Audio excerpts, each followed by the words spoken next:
Welcome to another episode of Unmuted Soul-Tides&Growth, where we are going to be talking about a topic where everyone get things misconstrued about, which is submissiveness. I am your host, Alyssa, and I do have my guest, Dr. Camelia Harris. All right. My name is Stefan. And Dr. Dwayne Wright. Alrighty, and so my opinion about submissiveness, I feel like dealing with submissiveness, a woman wants to be submissive to a man that has not only a provider, but that is a protector as well, and also that provides consistency and effort. Right. Do we think we're entitled to it? Jesus, you take this one, Doc. Wow. Submissiveness, I think, gets misconstrued. It has been hijacked over time. In a relationship, partnership with, in your relationship, you want a give and take. And I guess historically, people have thought that men are supposed to lead and women are supposed to just follow blindly. Right. But that's not the case, especially after women's liberation. Women's rights, so we want women to have equal say, so we want to have their voice present in the conversation or their opinion valued. Mm-hmm. So you want a partnership versus someone just leading, following you blindly. So Right. It's 100% earned. It's 100. No one's entitled to it. That's what I thought. Right. Mm-hmm. So and I think Jill Scott said it best. Right. She was on a podcast and she said, "If you can't tell me what to do, then you can't tell me what to do." Right. Right. And you have to think about what she means by that. Right. And it's true. Right. So it's not just that we feel that we are entitled to it. It's just a question of whether or not we even earn the right to lead in that way, to provide in that way. And do we even understand what submissiveness means from our women? Because Correct. it doesn't mean follow blindly. It doesn't mean that your voice isn't heard. And Right. oftentimes, if you're smart, she leads in so many aspects of the relationship, right? But allows you to lead so that we still, because as men, we feel like we need that, but the right woman will put you in a position where you don't have to beg for it, fight for it, or even, there's no conflict. Agree. I definitely agree. And I have to agree somewhat. I think submissiveness is just a natural ability to submit, right? Mm-hmm. I don't personally feel that a man that enters my life should have to earn it. Mm-hmm. If he gives off the things that's necessary in the relationship, it's a natural ability to submit. Correct. The way to categorize it, I would say with a job, right? If you get a job, you automatically submit to the role and the responsibilities. Right. If you take that job. And so I consider that the same thing. However, there's just a misunderstanding of what submissiveness is. Absolutely. And I think I can't speak for other race of women, but for black women, oftentimes the way it's presented to us, it makes us feel as though we have to become weak and we have to lay down who we are, Right. to give a man what he needs. But I think it's a form of reciprocity. Like if I submit to you, if I follow you, I'm expecting you to take the lead, but even the Bible says don't follow a fool. Right. So there's a lot of things that comes with understanding of what submissiveness is. Right. Because if I come into the relationship and you have a different interpretation and I have a different interpretation, we already are unequal. Right. So, Exactly. I guess it starts with what is our definition of the word. And I think that's where we mess up a lot. Yeah. Because we go into those relationships and I don't know what you mean by submissiveness, and you don't know what I mean by it. right. And then we enter and then we bump heads later on, and it's just because we have different interpretations. Yeah. Yeah, absolutely. And I really feel like our generation get things misconstrued. Like my generation, I'm in my late 20s, so. All right. Our generation, our generation get a lot of things misconstrued when it comes down to relationships, situationships, marriage, divorce, etc. So I really wanted to talk about this big topic because not only do I don't think like the average 20-some-year-old, but at the same time, I wanted to learn from, y'all grown people as well. A lot of us really think submissiveness is controlling. So, like I had a situation where I was in a relationship that I had got out of, and it was if you don't shut the fuck up, be quiet and be submissive. Like what? Like how you gonna talk to me like that and you want me to be submissive, right? So it was like a bunch of like verbal abuse and all that kind of stuff. Physical abuse and etc. But I absolutely think that it has to be earned, far as in the whole thing when it all depends on the man. It's not about what a man do for you and stuff like that financially. I'm gonna put it out there because a lot of us women think that the man gotta do stuff financially in order for us to be submissive. That's not true. But it's just the man really leading, to be honest with you. You don't have to be leading by the pockets. But Can I speak to that? Go ahead. yeah. So many of us, we all got something to say about that. Yeah, go ahead. Go ahead. No, you go first. As recently being engaged, and I called off the wedding. Initially, I had no problem submitting. I had no problem with him taking a lead until I realized that his leadership ability was going to drive me in the ground. And so because of that, I pulled back from all submissiveness, and I literally shut down from being the woman that I know I am and what I can give. I completely shut it off. Right. And it, again, I was due to get married about 6 months ago, but you have to be very careful on who you submit to and what they're giving you and why you're submitting. Right. And again, it goes back to, making sure whoever you're following will lead you in the right direction. Right. Right. You were mentioning the relationship that you were in. Sometimes we have to look at, who the person that you're in this relationship, how they viewed relationships and being submissive. They might have seen their mother being very submissive, being used to being cursed out. So they said, this is how I didn't think of it that way. Yeah, because sometimes, how one is raised. But in a historical sense, men, because of this country where, the racial situation in this country, men were emasculated, not given power, can't smile, can't do all these things in public. And then when they go home, they want to feel like a man. And then sometimes you go home and you get that same energy. You take it out on the one person, Right. the one person who's got your back. Correct. Or if they have your back. Yeah. So that's another conversation there too. But we have to look at historically what has happened. Right. And then now we're still almost pitting men against women because women have, Black Girl Summers, Black Girl Magic, all these other things that elevate women. That it's like, then where do brothers fit in? So we have those things to consider. So, especially with more women are educated, breadwinners, all those things play a big role. Yes. So, now we have this big unemployment of women and still with men. How are we going to adapt and adjust to this new era of relationships when we're trying to be partners versus pitting one against another? Yeah. So I think we have to look at that. Right.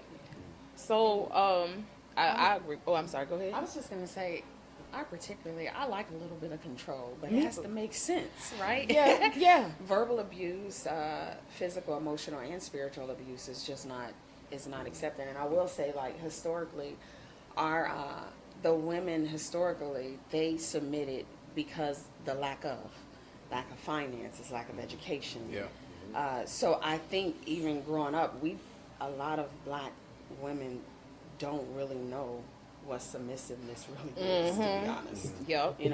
We're going by what we've seen or what we figured out on our own. So I think there's a definite learning curve. Yeah. Yeah. At my age, I've met a lot of men. I've known a lot of men, right? All my life, a lot of friends, brothers. I have never met a single man at all who was abusive verbally or physically. Now, it's going to sound shocking, but I did say men. The problem is that a lot of these boys, right, they get in a position of what they call power or perceived power, and they abuse it. Right. That's not a man. Right. Right? I've never met one. By the way, those are the biggest cowards in the world because the second they meet a real man, they can't stand up to that real man, right? They'll only do that with their women and people that they feel that they can abuse. So it's because they themselves don't know how to become men because they were never taught that, because they come from a broken environment or childhood traumas. And I'm not qualified to speak on this. I just can speak to it based on what I've observed. Right, absolutely. These guys are a lot more qualified to speak on it. But just from what I've seen, Yeah. I was with a woman once who was physically abused, and she went through a lot, and it took a lot of adjusting, just to make her feel safe with me. And Yeah. I'm the furthest thing from that. Absolutely. So, I do have another question. I don't know if it's gonna sound. I know both of y'all say y'all married.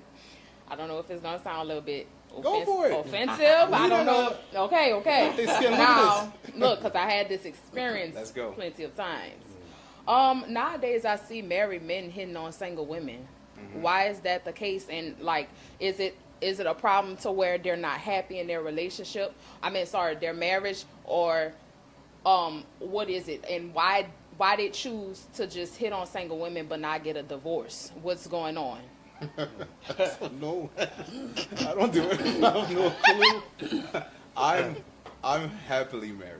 Me too. I'm glad you happily I married. love to be Look, married. and guess what? This is a question not just for everyone. Yeah. Y'all don't have to answer it, but I just really want to know, because I'm like, I do know the answer. Yeah. I'm just saying, like, go ahead. You want to as a therapist, Yeah. and I see clients and they have extramarital affairs, and some of it is they're not healed themselves.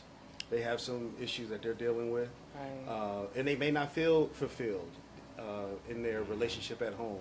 That this person may not be giving them the things that they want or need, so they sort of step out. And they believe that some people believe, if I bring home the bacon and I'm bringing all these resources, then you have to accept, who I am. They might Right. have shared or showed that they were interested in having, multiple partners, Right. or multiple relationships, and that's why they don't leave. And they have someone that's their rock, or they may not have the education or the income to sustain themselves, so they stay. The woman may stay. Oh, okay, Yeah. okay, Yeah. gotcha, yeah. Yeah. Because So- I was just wondering why. Go ahead, Doc. Okay. Because Doc. Okay, let me hit it straight what it is. Lack of maturity, lack of sexual discipline, Yep. That's childhood trauma, That's three. undiagnosed and recognized childhood trauma. The biggest thing is just you have a lot of men that act like boys and they just haven't grown up. And what it is they take those same behaviors, because a mistake is only once. When it becomes more than that, it's a pattern. Right. And I personally believe even the happiest man, if he lacks self-discipline and maturity, Right. he's going to do whatever he want to do when he want to do it. And it's a form of selfishness.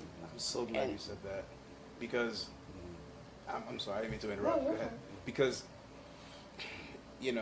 I've been unfaithful in a relationship in the past, and the person I was being unfaithful with, she quickly blamed my marriage, and I was like, no, it's not that, right? And it's exactly what you said.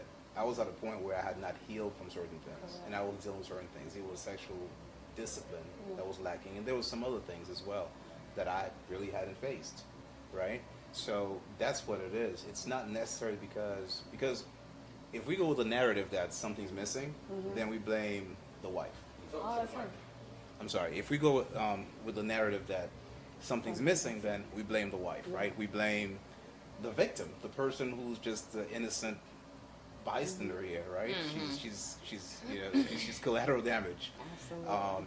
And every once in a while, yes, there are things that are lacking, but for the most part, men go out and cheat because of that discipline or lack thereof, and that's all it is. I am extremely happy in my relationship. I can't wait to go home. I can't wait to see her.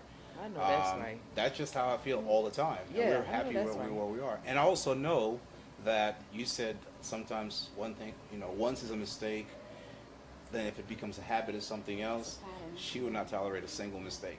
I'm sure of this. So my marriage will be over. So the question that I have to ask myself is it even worth it? Right. At any right. given time. So And I think there's just a worldly lack of respect. Right? Yeah. Because it takes two to tango. And so we have a lot of women, they are very, very happy with being mistress and side Yes. chicks. Yes. They are Their phones. extremely Yeah, comfortable. I Songs know. about Yeah, it. they brag and They stuff like love that. it. No, I don't and, do that. and I always say, you're never taking a man from me. He's just going to go where things are tolerated and accepted. Yeah. Because women that don't accept it, we got boundaries, we Right. got rules, there's expectations. And respect. And the biggest thing is respect. So I think, again, when a man is unhealed and he's just selfish and he hasn't reached a place of maturity, he's willing to risk all for a little bit of anything. Because the way I was thinking, I was just like, why do they stay if they unhappy? Like, I really had to think about it, and that's why I wanted to have this podcast. Because I'm like, why do they stay? You know, I never understood that. And not even much on that. Why get married if you feel like you're going? But I know Because they don't like to be alone. the men. Men are And Men are women. Men are we women. weren't You're right. You're designed right. to be Yeah. alone. We weren't Yeah. designed to be alone. Right, correct. And I do hear from other people, they be like, oh, it's because of the kids too and stuff like that. And yeah, you know, that's understandable. But you know, that's the answer. I feel like, as a man, if I tell you what I need and pretend that I'm lacking it there, the other woman is just going to feed my need so I can get what I want from her. Mm-hmm. But I think Yeah. you mentioned the word respect, and I think that was for me huge. Having an appreciation and having a daughter, having my daughter, Tima Maya is my daughter. When I had my daughter, that changed my perspective on things. It made me have a more respect for women. Because when I held her and I bathed her for the first time, I said, man, I had to hurt somebody. But I had to remember myself. Now, you know, before I got married, man, I was out in the streets, heavy.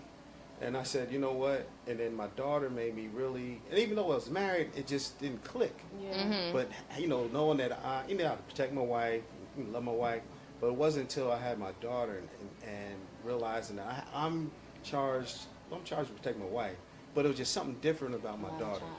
And it made me really have a different perspective and approach and approaching women and not approaching women, things of that nature. So I said that I want to be a model for my daughter and my son to say this is what a man, a father, a husband is what it's supposed to look like. You know, it's interesting. I'm a girl dad, right? Got a bunch of girls.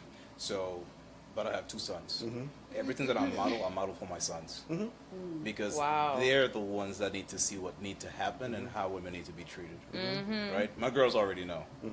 Innately they know, and plus they know from seeing how I treat their mom. But my sons, I know what I've done. I know what a lot of men are lacking. I know how broken a lot of us are. So I do realize that if I do anything, it's to their benefit so they can see what I'm modeling for them. Right. Absolutely. I agree with all y'all. Absolutely. So I do have another question. Because I do see this happens every day too. Why do you think men don't court women anymore? Don't court women? Yeah. Where have you been? what kind? Well, define your courting, like. Flowers, dates, Dates, okay. etc. They don't do that no more. Especially, like I said, with my generation, they don't do that anymore. They feel like they're supposed to come to a woman's house. They feel like that's a date. Now, I'm pretty sure y'all probably heard that before on social media and stuff like that. Like, they really do. They feel like they're supposed to come to a woman's house. That's a date, right? You know, even though we know it's Netflix chill, fucking whatever. Yeah. But I'm just saying.